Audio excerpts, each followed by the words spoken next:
Começa agora mais um Paralelas Podcast aqui dos estúdios do Grupo RBS na Avenida Érico Veríssimo, em Porto Alegre.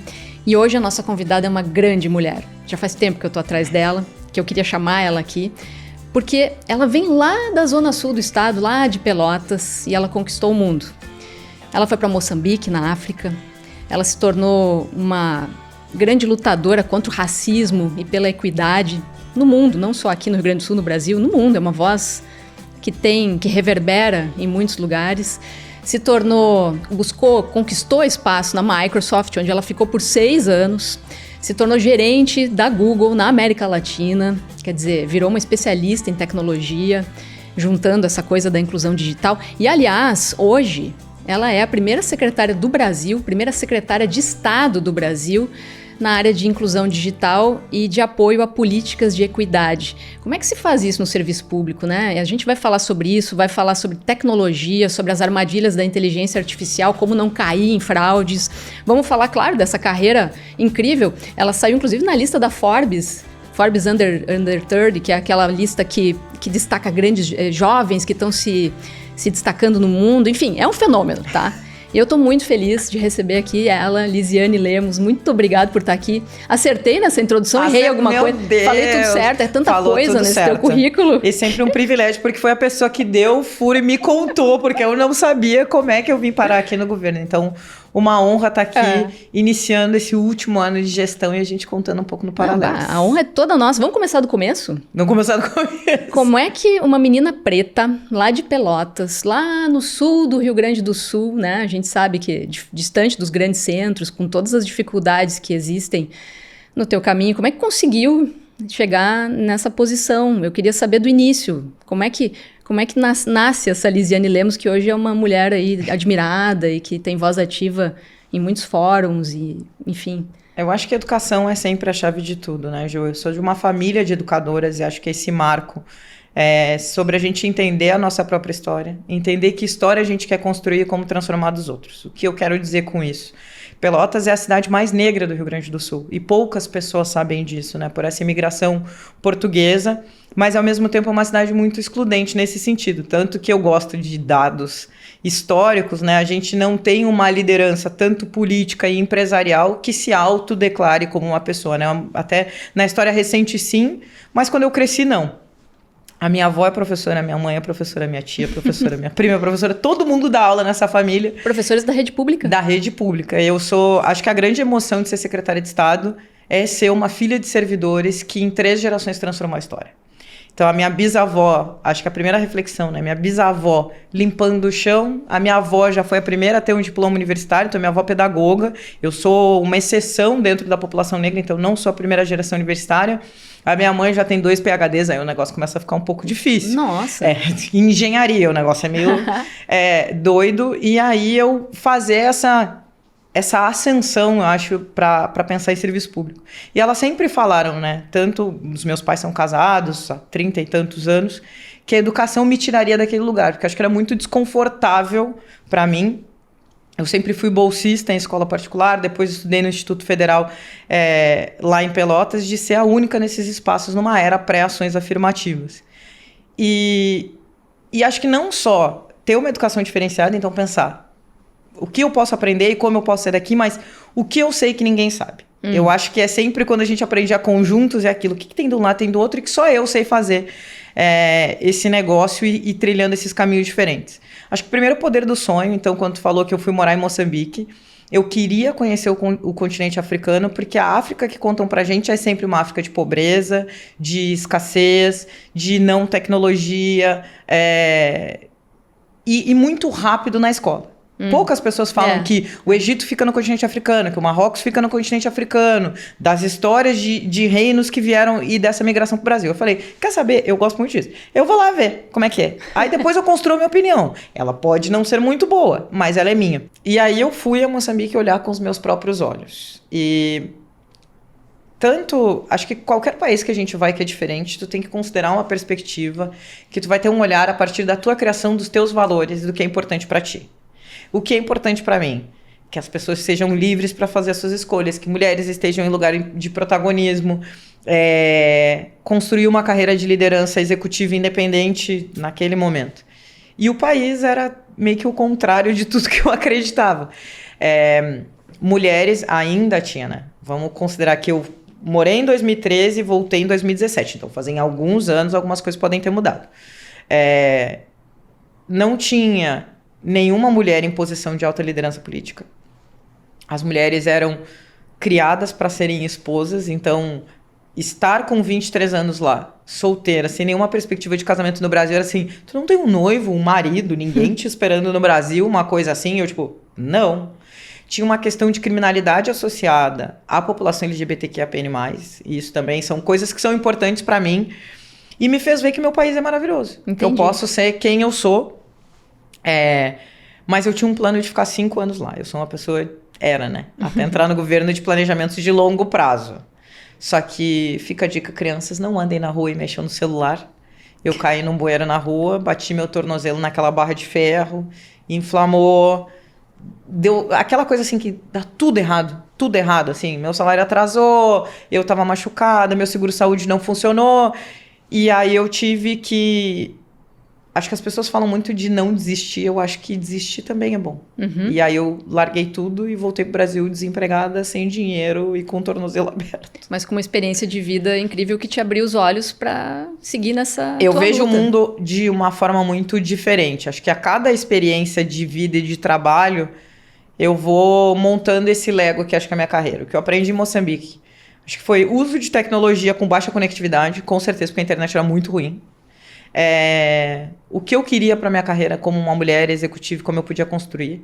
E acho que o mais importante que eu faço em todos os lugares que eu entro, escutar as pessoas antes de fazer qualquer coisa. Foi um erro que eu cometi de ir com um planejamento lindo, um Excel maravilhoso, e as pessoas, cara, tu não te deu o trabalho de perguntar o que é importante pra gente. Então, em qualquer lugar que eu sento, primeiro eu vou ver o que é importante pra ti, quem é importante pra ti. E aí eu voltei pro Brasil e eu falo que o maior patrimônio que eu tenho são as pessoas que eu conheci e os laços que eu construí. E é isso, que é mais ou menos o que me levou até o Google, o que me trouxe até o governo, uma pessoa, conheci outra pessoa que disse assim, tem uma menina lá em Pelotas, recém-formada, desempregada, quer morar em São Paulo e trabalhar em vendas. Eu acho que ela vai ser boa pro teu time. E foi assim que eu conheci meu chefe. E aí foram 6 anos na Microsoft, 6 anos. Trabalhando com vendas. Sempre em vendas. Então eu entrei como Inside Sales para governo, fiquei 2 anos nessa posição.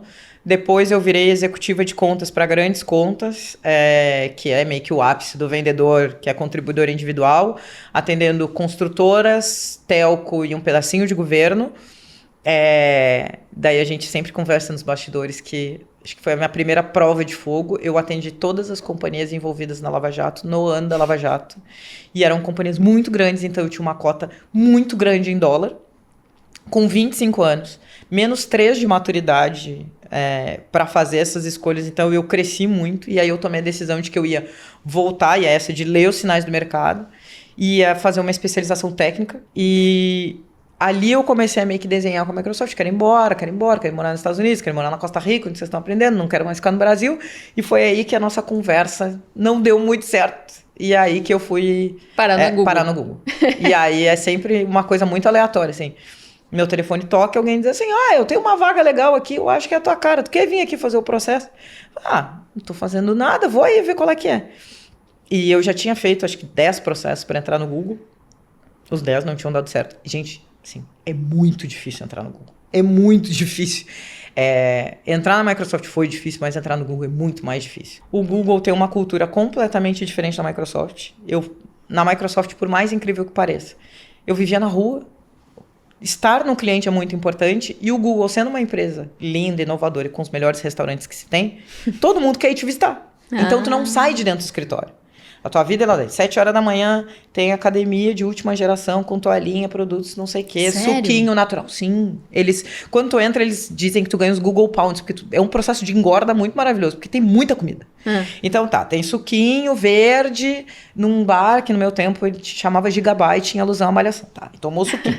Aí desceu, tem café da manhã com o chefe fazendo tapiocas, panquequinhas e ovos mexidos, não sei o quê. Desceu, comeu, café, Nespresso, Open, chocolate, gaveta, tudo que quiser. Então é tudo isso mesmo, porque a gente ouve falar dessas coisas Tudo e acha isso que é muito... Não, é verdade, tudo isso é mentira, mas é... Não, é maravilhoso. Aí meio-dia, aí eram 3 restaurantes, um com chefe formado na Le Cordon Bleu, que faz coisa gourmet, não sei o quê, dia da feijoada, dia do temaki, dia não sei o quê. Terminou o almoço, tem um barista, tipo Starbucks, o Pablo lá, que fica fazendo cafés especiais. Tu engordou quantos quilos? Uns 5 ou 6. Porque tu fica lá. E aí vai indo isso, final da tarde, quinta-feira tem happy hour. Então, se trabalha muito. Mas tem uma estrutura que te faz ficar lá dentro. Então, pra mim, essa dualidade de ficar dentro do escritório, de ter uma bike, tinha o meu nome, eu falava todos os dias, senta lá às 10, que tem um mate, que eu vou tomar mate. Aí, onde é que é o teu? Vê uma bandeirinha do Brasil de Pelotas e é ali que eu sento. Isso é importante pra mim. E aí que tu virou gerente pra América Latina. Aí que eu virei. Equidade, é isso? Isso. Eu tô falando certo? Então, vamos às partes que a gente não falou. Quando eu atendi as minhas queridas empresas envolvidas, né, no escândalo, eu tive meu primeiro burnout. O segundo, eu estava na pandemia, trancada em Pelotas. Imagina, trabalhando, acostumada a viajar toda hora, atender cliente em todo lugar, e numa hora tu fica trancado, literalmente morando na casa da minha mãe, nos fundos da casa da minha mãe, fiz um escritório lá pra mim, no ápice das pessoas comprando tudo online, então uma pressão absurda, e aí eu dei o segundo. E aí esse burnout número 2 me fez repensar o que eu quero da vida, cara. Eu vou ficar aqui trabalhando, ganhando um monte de dinheiro pra quê? Se eu morrer, o que vai acontecer? Que legado eu vou deixar? E o Google, ele tem um programa de retenção de talentos, então estão high special performer, blá blá blá. Eles não querem te perder. E aí eles me ajudaram a circular, a encontrar uma coisa que me fizesse feliz e que me fizesse bem.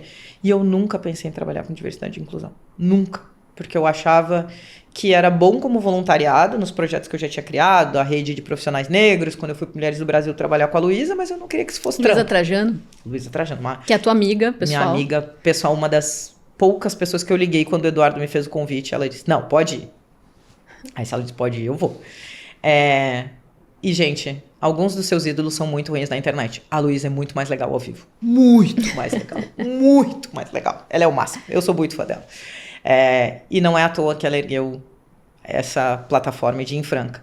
E aí o Google tinha uma posição que era para lançar, então, políticas de diversidade e inclusão dentro do RH na América Latina. Então, contratar talentos minorizados nos 5 países que o Google opera, em todas as operações. Ajudar a trazer pessoas com deficiência, pessoas LGBTQIAPN+, mulheres em engenharia, mulheres em liderança, pessoas negras.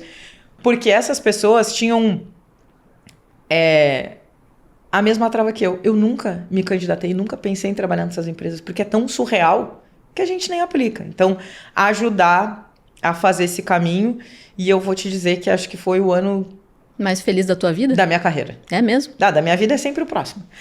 Ou o que eu tô vivendo, mas da minha carreira, com certeza. Eu fui muito feliz, e eu acho que se hoje, por exemplo, abrirem o site do Google e tem vagas exclusivas para pessoas negras, tem um incentivo para mulheres, claro que agora com o governo Trump não sei como estão as coisas. Eu tenho um dedo muito relevante ali de treinar alta liderança para lidar com minorias, porque, gente, ser chefe é muito difícil. As pessoas falam, é super... Não é, não. Como é que eu vou lidar, por exemplo, com pessoas com deficiência, que fazem parte de minorias que eu não faço? E tem que ter alguém para me ajudar a ensinar. Claro, sem Então dúvida. foi um caminho muito feliz até até o próximo, até o Eduardo me mandar um WhatsApp e cá estou. E essa loucura de aceitar, porque alguém que trabalhou a vida inteira no setor privado e que, né, tem esse perfil que tu tem de fazer as coisas rápido, de fazer acontecer, aceita sair da Google para vir para o governo do estado do Rio Grande do Sul, sem ter a certeza de que era possível fazer, porque inclusão digital no serviço público não é assim tão simples, né? Tem muita burocracia, tem muita coisa que é própria do estado, tem que seguir algumas regras, né? Que talvez não existam na iniciativa privada. Elas são mais semelhantes do que diferentes. Por que tu aceitou esse desafio? O que te fez voltar? Inclusive voltar para cá, né? Voltar para o Rio Grande do Sul. Então, estávamos comentando que eu não sei andar em Porto Alegre. Talvez eu aprenda até o final do ano, mas tem GPS para isso. Eu divido sempre em 2 grandes vertentes a minha escolha. A primeira, eu acho que... olha, e tu falou até na tua matéria, que eu estava relendo, porque todo 11 de janeiro ela reaparece para mim, para me deixar feliz. Caso vocês não saibam, foi Ju que deu furo da minha vinda. Foi propósito. Eu ser filha e neta de servidores. A segunda mulher negra na história do Rio Grande do Sul a ser uma secretária de Estado, numa pasta de tecnologia, no governo com o maior número de mulheres, do primeiro governador reeleito LGBTQIAPN+, por isso. para poder fazer história. Eu falo muito isso pro meu chefe quando eu quero convencer ele de alguma coisa. Eduardo, a gente pode fazer história. Então, acho que o propósito de poder transformar o estado que eu cresci, que me fez sofrer muito. E há anos atrás, eu falaria que eu voltava só morta pro Rio Grande do Sul. Poder fazer isso, poder levantar todo dia e dizer, eu trabalho para incluir digitalmente 11 milhões de pessoas no estado mais longevo do Brasil. E se eu conseguir fazer aqui, eu consigo em qualquer lugar. Acho que esse é o primeiro. E o segundo, eu sou uma pessoa que fala muito de carreira, Ju. E eu gosto muito de futebol, todo mundo sabe. Então, eu pensei, claro, na valorização do meu passe. Tu não conhece ninguém no mundo que trabalhou no Google, na Microsoft, como executivo nos dois, e foi secretário de Estado em tecnologia com menos de 35. Então, isso, em 2027, que é quando termina o meu termo, eu espero que me ajude a arranjar um emprego. Eu espero que me ajude. Tá, e aí as pessoas vão ver o que ela fez, o que ela conseguiu fazer. Porque tem essas amarras do serviço público. Agora, é muito difícil. Muito. E tudo que eu planejava. Quando eu cheguei e fiz o plano para o Eduardo, eu pensava num monte de coisa. Eu queria, vamos modernizar a comunicação pública, vamos falar com as pessoas. Então, como que a gente... E não tinha enchente. Então, eu vou te falar, acho que o Google ele se reorganiza a cada ano e depois da enchente a gente reorganizou a secretaria. Então, o que a gente faz hoje? A gente se organiza em 4 grandes pilares. O primeiro de cuidar da população, porque a gente entendeu que não adianta eu falar de computador e digitalização se tem gente passando fome e não utilizando os benefícios que a gente oferece. Combate à violência contra a mulher, atenção à população jovem, a mesma qualificação das forças de polícia, política antirracista. Então, esse é o número 1. Depois, a gente começa uma escada de tecnologia. Então, do básico, letramento digital. Tem gente que não sabe mexer no celular, tem gente que está caindo no golpe do Pix que a gente está falando, tem gente que não sabe acessar a política pública e ir num tudo fácil, fazer identidade, carteira digital. Então, eu tenho que letrar as pessoas, principalmente essas mais idosas. Aí vamos subindo. Aí eu tenho que educar para o futuro. Quais vão ser as novas profissões? Que grandes acordos eu posso fazer para certificar pessoas digitalmente? Quem vão ser os engenheiros, os cientistas de dados? Feito isso, por último, nós somos um estado empreendedor. Então, mais de 70% das empresas abertas são MEIs. A gente tem 40% que são liderados por mulheres. Então, empreendedorismo para pessoas de baixa renda, periféricas, atingidas pelos desastres climáticos, com atenção especial a mulheres e a idosos, é o último pilar do que a gente faz. Caramba, Liz, é muita coisa. Mas o que tu tá conseguindo executar disso na prática? Agora que vem o que a gente ama. Então, a gente faz por projeto. Então, se vocês verem, e sempre de forma transversal. Então, eu sempre trabalho com outra secretaria, porque sendo extraordinária, ela não vai renovar, a não ser que seja da vontade do próximo governador. Então, eu tenho que amarrar com alguma que seja institucional. Educação, saúde, segurança pública, etc. Vou te dar alguns exemplos de projetos. Então, no primeiro. Falando de combate à violência, a gente cuidou muito junto da Casa Violeta. Então, qualificação empreendedora para essas mulheres que são vítimas de violência. A gente é o primeiro estado no Brasil a fazer formação antirracista para alta liderança. Pois é, governador, até o 4º escalão de diretores gerais e uma turma especial para forças de segurança, que isso achei... Todos eles fizeram treinamento antirracista. E aí entra as forças de segurança. A gente fez uma turma especial para forças de segurança. Com oficiais da brigada? Só oficiais, coronéis, majores. Todo mundo. Não, se eu errar patente, pessoal, desculpa. E como é que foi isso? As pessoas aceitaram bem? Foi o máximo, Ju. Assim, é importante. Eu vou fazer um recorte especial para forças de segurança, porque isso é muito surreal. Quando a gente fez a proposta, todo mundo acreditava que não ia dar certo. E aí, eu ainda contava, o secretário Carol ainda estava, e ele disse: tu acha que vai dar certo? Eu falei: eu acho. Então vamos. A gente está no ano mais seguro da história, então é a hora da gente pensar para frente e ver mesmo o recorte que a gente tem de cotas para as pessoas dentro das forças. A gente teve uma adesão maior dessas pessoas, a gente teve uma frequência maior das forças de segurança, e a formatura deles que a gente fez dentro do Palácio, que foi a última aula, né, formatura, para mim foi transformador ver aquelas pessoas fardadas abrindo mesmo e dizendo assim: eu me tornei, foi o melhor curso que eu já fiz desde que eu entrei no governo. Em parceria com a Motriz que a gente fez. Dá um exemplo, o que é essa formação antirracista? Qual é a principal lição? Alguém que está nos vendo, a gente tem que aprender isso todos os dias, né? Acho que a primeira, né? Quando tu faz uma formação antidiscriminatória, acho que o primeiro é entender a história do teu próprio lugar. Então, muita gente não sabe que o Rio Grande do Sul é o estado que mais professa a religião de matriz africana no Brasil. Não sabe que 20% da população é negra. Não sabe que o 20 de novembro foi criado aqui. Então, às vezes, essas coisas muito básicas sobre a nossa história enquanto Estado, da migração portuguesa para as charqueadas. Então a gente vem primeiro no contexto histórico. Depois a gente fala um pouco de assumir da nossa natureza que todo mundo é. E até eu posso ser nas nossas práticas porque a sociedade é. E de observar. Se tu for olhar um material... todo mundo é racista? Todo mundo é, porque a sociedade estruturalmente é. E isso vai também da minha criação. Não vou dizer, eu posso ser talvez menos e mais atenta, porque eu estudo isso, mas às vezes algumas decisões vão levar da gente. Vamos lá. Quando eu chego em algum evento, tipo... eu vou contar quantas pessoas tem e qual é o recorte, se ele está proporcional, se ele tem 20%, se não tem. Isso já é uma atitude estruturalmente. Ou quando vai ver a qualidade das escolas em territórios que são majoritariamente pobres e negros. Isso é uma forma de racismo estrutural, ou às vezes racismo ambiental. Então, entender essas vertentes sociais e falar... todo mundo fala, eu não sou racista. Gente, a sociedade estruturalmente é, assim como ela é machista, homofóbica, capacitista, transfóbica, e o que resta é a gente traz a superfície para trabalhar.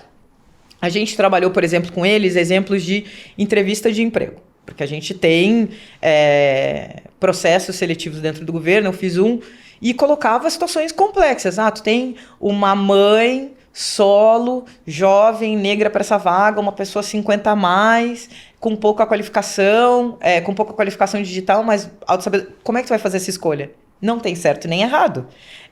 E aí me marcou muito um depoimento de um cara que falou assim, eu teria feito a escolha pela pessoa mais jovem, mas quando eu me deparei a situação, eu vi que a pessoa mais velha podia ser a minha mãe, e eu vi o quanto eu estava sendo hipócrita.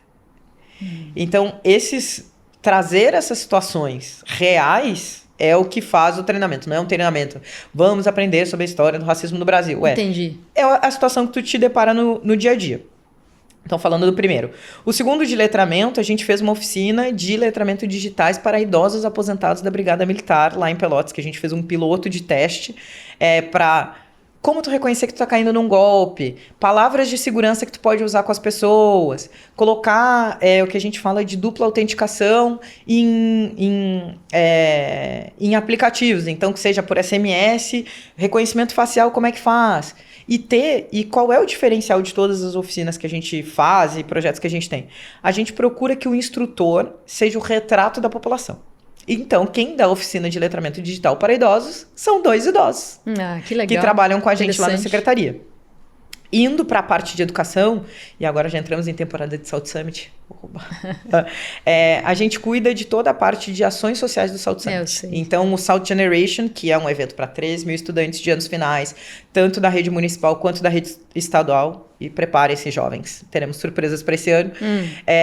Então, pensar nisso, levar os estudantes do Hackathon para o South Summit Madrid, para o Web Summit, para eles terem uma vivência inovadora. E por último, falando de empreendedorismo, o Avança Mulher Empreendedora, que a gente tem também uma parceria com a Cielo. Já foram impactadas pelo menos 2.000 famílias, mais de 500 mulheres em empreendedorismo feminino. E qual é o nosso diferencial de todos os projetos que tem? A gente aceita mulheres que não têm CNPJ. Porque a gente descobriu que em periferia o índice de informalidade pode chegar em 8:1. 8 informais para uma formal, e ela não sabe abrir conta em banco, ela não sabe o que é o CNPJ, ela não sabe o que é acesso a crédito, e aí ela não pode nem acessar um MEI Calamidades, que é um programa do governo que a gente tem. Então é uma coisa meio megalomaníaca. Muito. Vamos saltar de assunto, mudar de assunto, porque o tempo está passando, e tu falou agora há pouco de como é que não cair em golpes e tal. Como especialista em tecnologia, né, a gente tem visto tantas fraudes, tantas fakes, gente caindo em vídeos.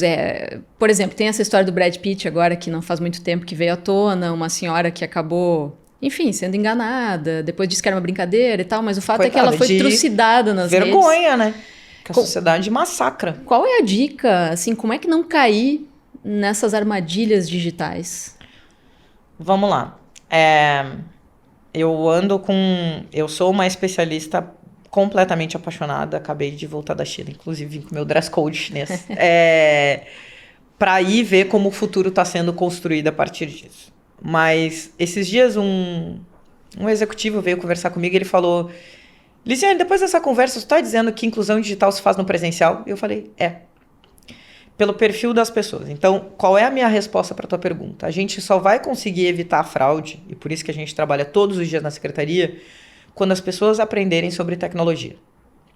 Se tu te apropriar e souber como teu celular funciona, para onde os teus dados estão indo, por que tu não tem que ficar brincando de fazer montagenzinha em qualquer inteligência artificial que aparece dentro de aplicativo, porque a tua imagem pode estar sendo utilizada para outras coisas, tu vai começar a não cair menos. Acho que o segundo ponto que é muito importante, assim como eu falei sobre a questão antirracista, é todo mundo está suscetível a cair num golpe. Não importa o quão mais maduro, sábio e conhecedor de qualquer coisa que tu seja.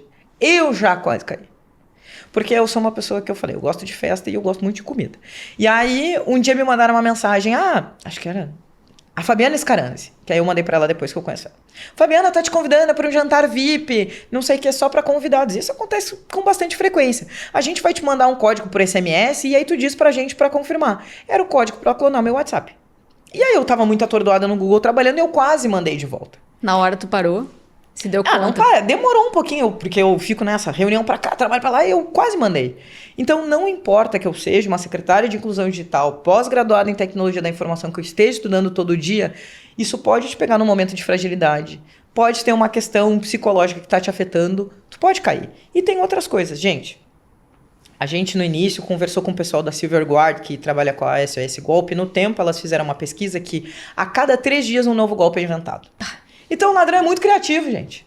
Enquanto a gente tá aqui, ele tá pensando num jeito novo. Ele já tá lá na frente. E agora, com novas invenções, eu que sou uma pessoa pública, que a minha foto, os meus vídeos e a minha voz estão na internet, eu tenho que ficar muito mais atenta com a minha família, porque, gente, é muito fácil de clonar e fazer uma simulação de alguém. Muito fácil.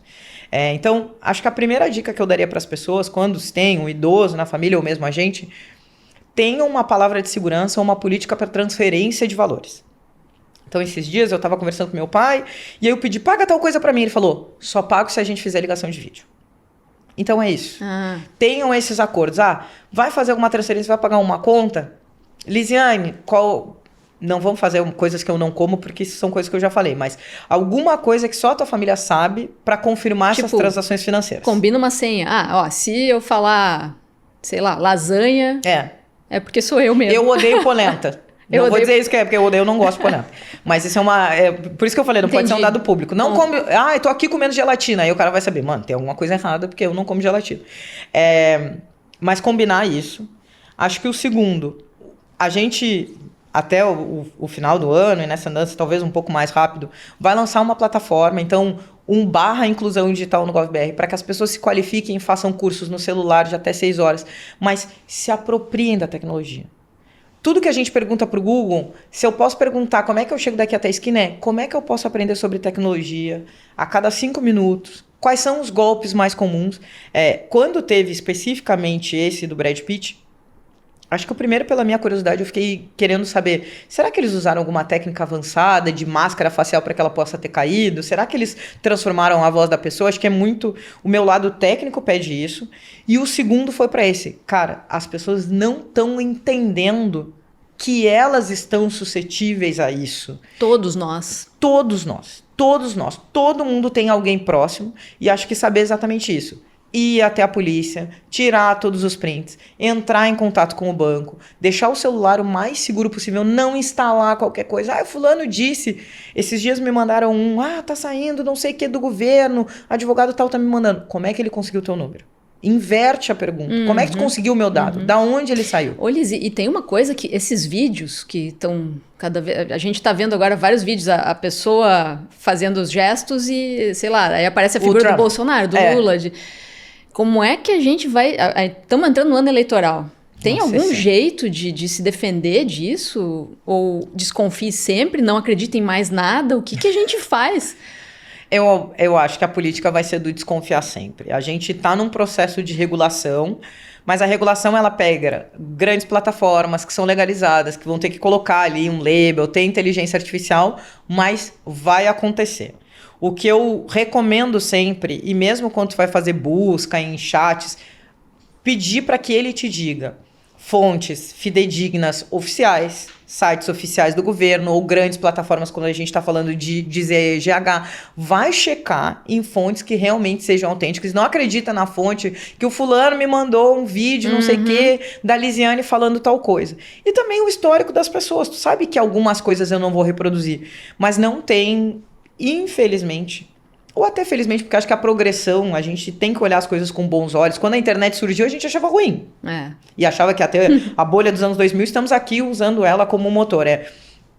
Como eu vou aprender sobre isso para que eu possa construir a minha história e ter as minhas próprias certezas. Mas desconfia sempre, procura essas fontes oficiais que sempre teve. Então, se vai procurar dados que sejam de fontes do governo, que venham dos portais oficiais. Olha sempre o final do endereço. É um gov.br, é um .com.br, não clique em qualquer link que vem por SMS, porque tu pode botar uma capinha na frente dizendo lisianelemos.com e atrás tem outra coisa. Então, eu acho que desconfiar talvez seja uma política mais segura. Tá, eu quero falar de outro assunto que eu sei que é um assunto que tu gosta. Aliás, eu queria até contar para quem tá nos ouvindo, a Liz tem um canal, sei lá como é que chama, que é o Fofoca Tech, Fofoca Tech, canal de distribuição, eu gosto muito de fofoca, todo mundo sabe. E agora saiu uma pesquisa que fofoca edifica, melhora a carreira das pessoas, que ela ajuda a aprender mais coisas. Gente, mas porque a primeira coisa que eu fiz quando eu entrei no governo foi descobrir na fofoca o que meu chefe falou de mim depois que ele me entrevistou. Eu gosto muito. Então, porque o que é um grande objetivo? É traduzir as coisas que são complexas, que as pessoas não entendem, né? Eu sei que um tema que tu anda falando muito são os agentes de IA. Sim. Que a gente vive isso, já está sendo... No nosso dia a dia tem um monte de agentes de IA e a gente nem sabe disso, né? Quer falar um pouco disso? Qual que é a fofoca da vez? Qual é a fofoca da vez? Inclusive, hoje eu vou dar uma aula super técnica sobre agentes de inteligência artificial. Tudo na vida, vamos pensar a tecnologia como uma rampinha. Então, a tecnologia começou como furando cartão. A e B, sim e não, para automatizar, para a gente não ficar arriscando, contando 1, 2, 3, 4, 5, o computador fazendo isso. Depois a gente evoluiu para aprendizagem de máquina que diz isso. Vai para frente, vai para trás. A Lisiane todo dia sai de casa, aí ela entra no carro, liga o carro na gaúcha, escuta, não sei o quê, até o trabalho dela, que ela senta lá e faz. Então, ele vai automatizando isso. O que é o agente? É que ele vai começando a tomar decisões baseado nisso. E tendo um pouco de autonomia para usufruir. Se eu sei que a Lisiane todo dia acorda, pergunta para a Alexa qual é a temperatura, qual é a previsão do tempo, quais são os compromissos dela do dia dela, vai tomar banho. Eu tenho uma rotina muito processual, ele vai fazendo isso. Se eu sei que ela vai fazer isso, eu posso ligar a cafeteira dela, garantir que o café dela tá pronto, e aí eu já posso comprar um Starbucks quando ela chegar em tal lugar, garantir que vai ser entregue, que as flores dela vão tal. Então, o agente, ele existe para dar autonomia nessas decisões do dia a dia que a gente vai tomando. E ele pode ser para tudo. Ele pode ser para passagem aérea, ele pode ser para te ajudar. Eu gosto muito dessa de dieta, é um problema para mim. E eu não sei fazer supermercado. Então, eu pego a minha dieta, jogo para lá para ele dizer qual é o cardápio, e aí ele pode mandar a lista para dentro do supermercado e já mandar entregar na minha casa e me dar as receitas. Então, ele faz todos esses processos. Ele que tu diz é uma inteligência artificial? Uma inteligência artificial que seja um agente. Tá. Então, chama de agente. O agente... mas é um chat GPT da vida? Tu pode programar em todos eles. Chat GPT, Copilot. E eu tenho até um post meu na rede social que é: inteligência artificial é que nem amigo. Todo mundo tem um amigo que é mais falante, outro que é muito mais processual, outro que é mais pesquisador. Inteligência artificial é igual. Então, eu uso o chat GPT muito mais para fazer imagem, foto, que é um negócio que eu gosto. Eu uso a inteligência artificial dentro do Canva, tô falando o nome das marcas, mas... nenhuma patrocinada. Alguns têm acordos com a gente na secretaria. Para fazer peças em escala ou mesmo vídeos mais publicitários. Eu uso do ManyChat para mandar mensagem automatizada, porque quando tem 300 mil seguidores, você não vai mandar hoje ou tudo bem, né? Para automatizar esse tipo de coisa. Então, cada um serve para uma coisinha e também como eu tô naquele dia acordei. Eu uso, por exemplo, inteligência artificial para essa da dieta, que é uma coisa muito difícil de eu pensar. Tu pode tirar uma foto das coisas que tem dentro da tua geladeira e dizer o que dá para fazer com isso aqui que eu tenho. Uhum. E ele te dizer. Isso é inteligência artificial generativa básica. O agente, eu vou tirar a foto e ele vai dizer, com o que tu tem, Lisiane, que é a minha geladeira, né? Tem uma humorista que fala que a minha geladeira parece boate, né? Só luz e fumaça. Não tem nada lá dentro. É só água. Coitado do agente. Ele vai dizer, Lisiane, com água e whey não dá pra gente fazer uma refeição. E aí ele vai dizer, baseado na dieta que tu fez com o nutricionista, eu vou mandar uma lista pro supermercado X, a comida vai chegar em meia hora, e aí, com os eletrodomésticos que tu tem e com o tempo que tu tem dentro da tua agenda, dá pra fazer receita X em 30 minutos e esse tá o passo a passo. Então, quando a comida chegar na minha porta, ele vai calcular o tempo, vai dizer como é que eu faço a receita com os eletrodomésticos que eu tenho, porque isso tudo é programado. Isso é um agente no nível avançado. Tá, mas onde é que os agentes estão atuando que a gente não percebe? Em tudo que a gente toca e vê.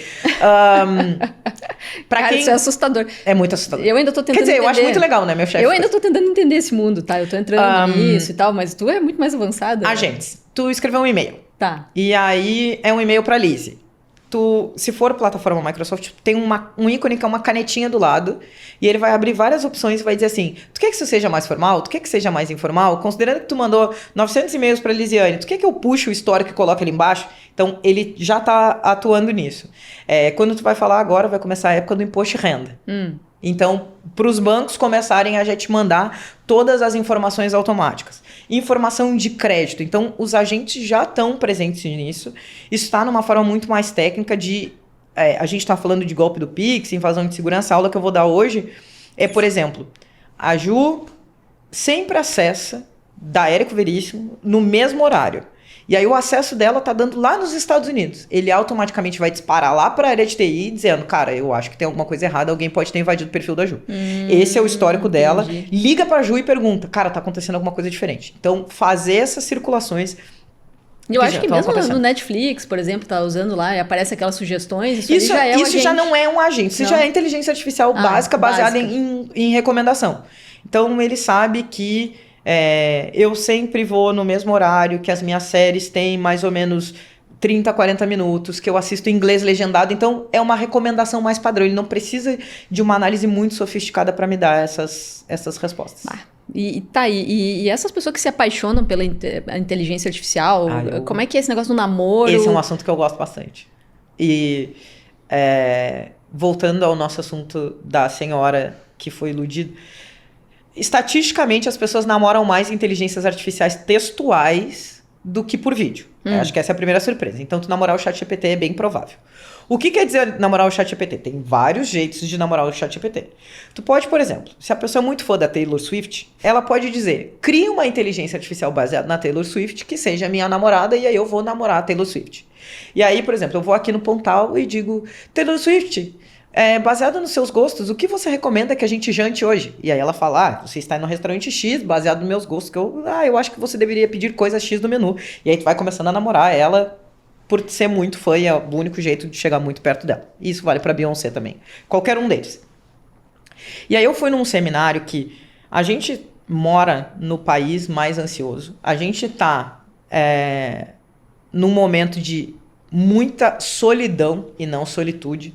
E eu que estou no triste vale da pessoa solteira, posso dizer isso com propriedade, que tá muito difícil. Então, namorar a inteligência artificial, ele supre a nossa necessidade de conexão.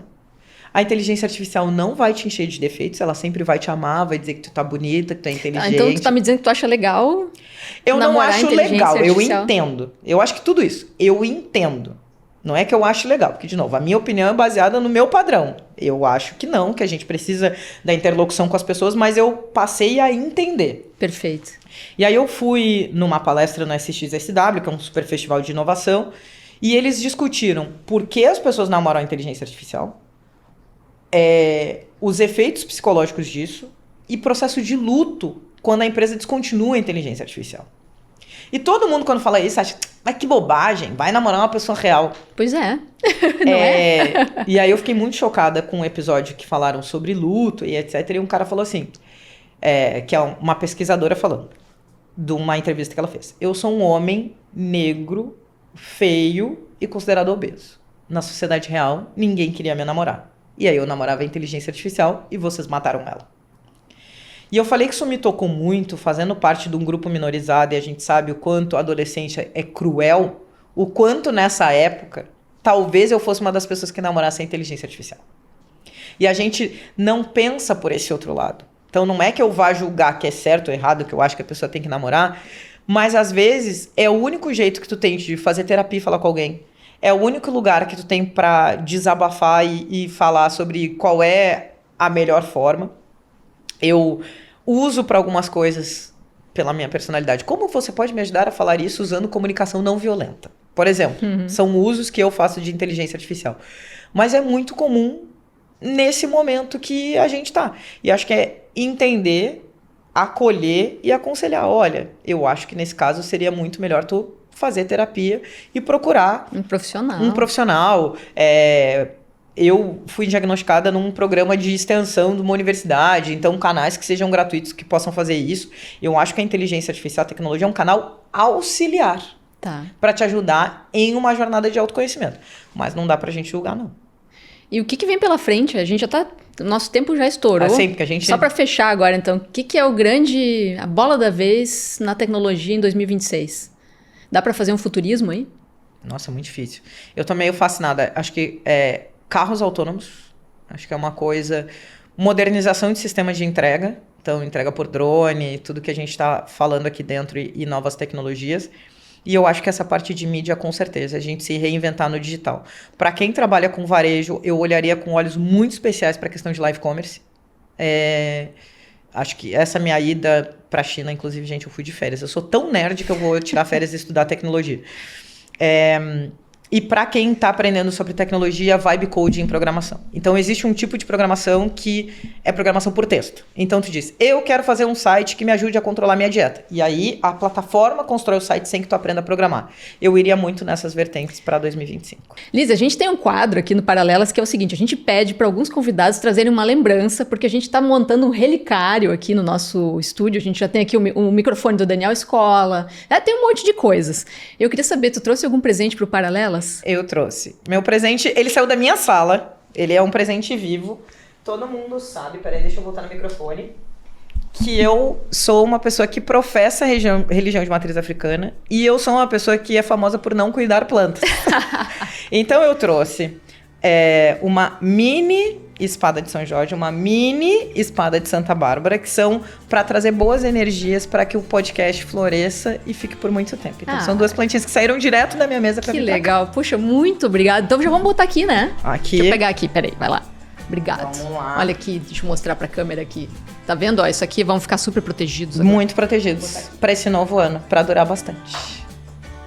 Maravilha, adorei. Obrigado pela presença, foi um papo muito legal. Foi um prazer falar contigo e boa sorte nessa tua jornada maluca aí. Obrigada, que seja muito bom, que o podcast floresça e prospere nesse ano. Então tá, um beijo para todos. Tchau, tchau.